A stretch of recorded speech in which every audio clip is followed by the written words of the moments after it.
Brillé lors de sa deuxième saison avec l'AC Milan. Il a délivré 18 passes décisives cette saison-là, ce qui était un record.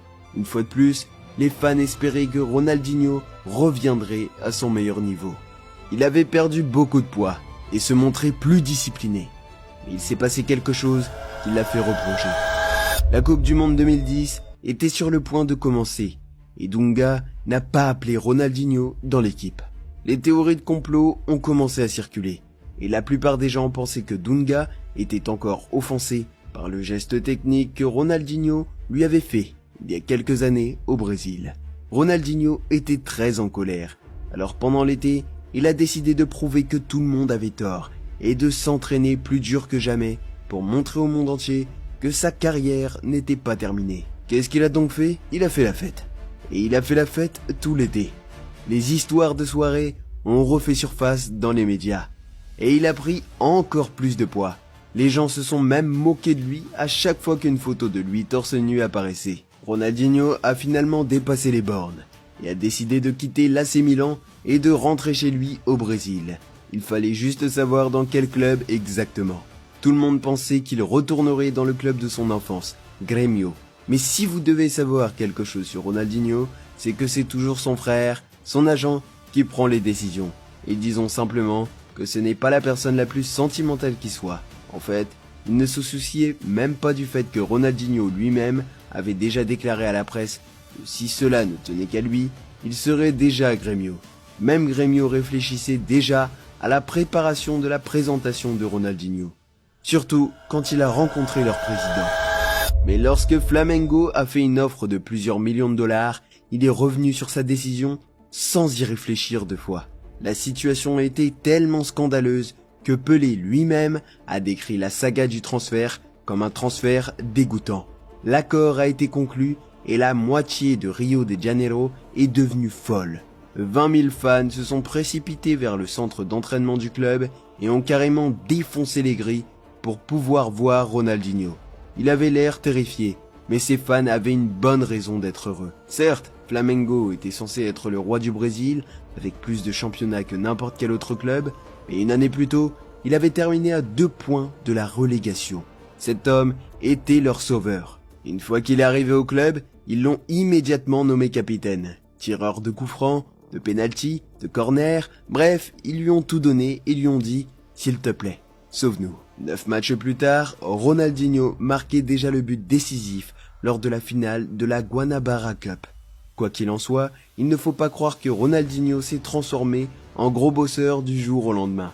Tout au long de ces mois, les fans n'ont cessé de le voir passer d'une boîte de nuit à l'autre. Et ce qui est le plus drôle, c'est qu'une fois que les championnats ont commencé, les fans ont perdu patience. Un groupe de fans a alors mis en place ce qu'ils appelaient « Disque Dantuso ». C'était une sorte de hotline que les fans pouvaient appeler s'ils voyaient Ronaldinho dans un nightclub ou un bar. L'idée était de marquer Ronaldinho, c'est-à-dire de le surveiller, pour essayer de le convaincre de rentrer chez lui et de se concentrer sur le football plutôt que sur la vie nocturne. Ils ont affirmé avoir reçu environ 4000 appels, et bien entendu, 90% d'entre eux étaient des plaisanteries. Mais en vrai, Ronaldinho réalisait vraiment le miracle qu'on lui avait demandé. Quelques semaines plus tard, Flamengo était en tête de championnat. N'oubliez pas que le club n'avait remporté qu'une seule fois le championnat national au cours des 19 dernières années.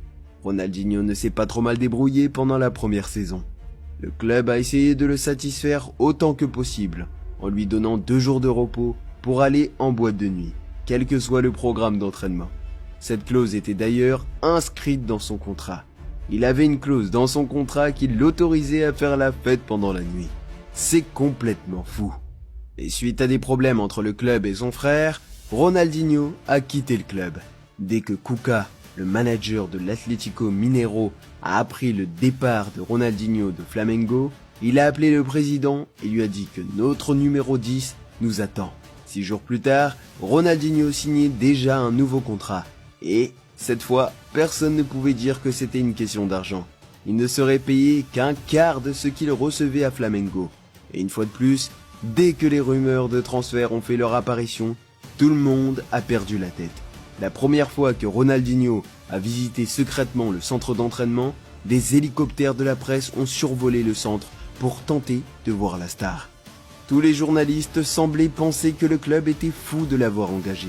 Et le président Khalil a déclaré « Je suis peut-être fou, mais pas au point de refuser de signer Ronaldinho ». Après avoir échappé à la relégation avec seulement 4 points de différence un an plus tôt, des blagues circulaient sur le fait que l'Atlético Mineiro n'arrivait même pas à réunir 2000 supporters dans leur stade. Mais aujourd'hui, c'est différent. La réalité, c'est que cette équipe était affamée, avec des joueurs malchanceux qui voulaient prouver au monde que l'on se trompait. Elle a donc placé tous ses espoirs en Ronaldinho. Comme l'a expliqué un coéquipier dans un podcast, il pouvait arriver 1 heure en retard à l'entraînement. Personne ne disait rien. Nous restions tous là, à jouer le rondo, à l'attendre même lorsqu'il n'était pas en état de s'entraîner. Il entrait, attendait que la presse parte, puis montait dans sa chambre pour se reposer. Il fallait faire le moins de bruit possible et laisser le mec faire sa magie. Mais il n'y avait qu'un seul impératif. Tu viens ivre une seule fois, tu es viré. Quoi qu'il en soit, Ronaldinho est arrivé.